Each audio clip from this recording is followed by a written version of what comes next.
ERISA, it's hard to believe this, but ERISA is a complete fraud by the government and insurance companies on every working person in the United States. All of your rights come under state insurance laws. There are no federal insurance laws because the federal government's prohibited from regulating insurance under the McCarran-Ferguson Act. All right? So there are no federal unfair claims practices laws, and thank God there aren't, because if there were, they'd be written by the kinds of people in Washington, D.C. who we don't want to have writing those protections for consumers.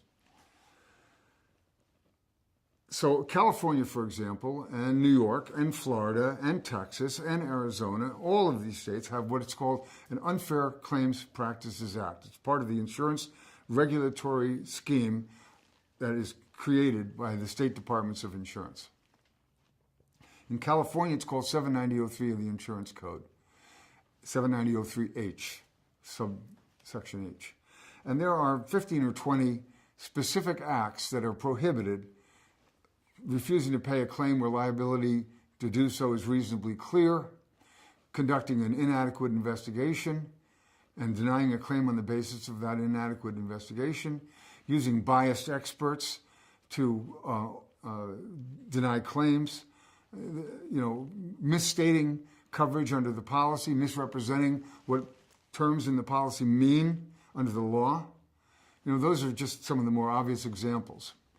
Well, those things are what protect insurance consumers to the limited extent that they're protected at all, because most insurance departments are revolving doors for the insurance industry, and the regulators are not very consumer-oriented.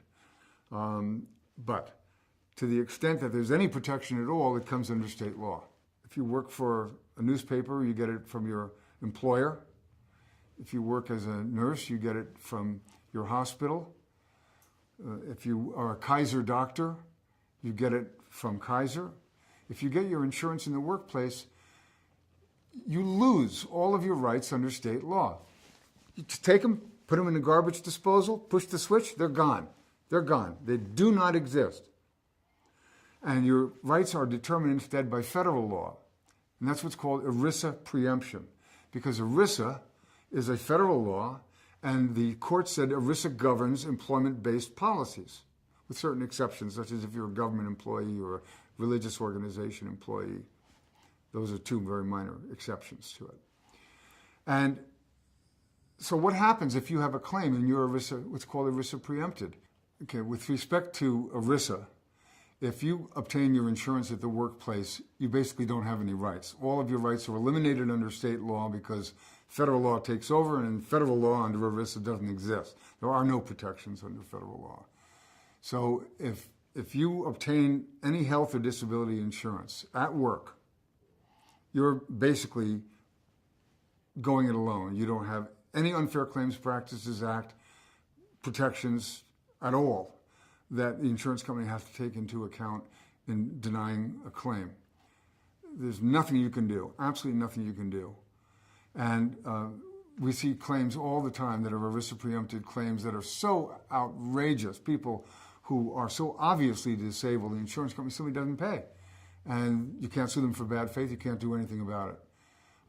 What we're asking people to do is to go to our website, to RayBorrisAssociates.com, where you'll find a petition that we are asking people to sign. If we can get enough interest, where there are literally hundreds of thousands of people that demand reform of ERISA, then maybe there'll be some change.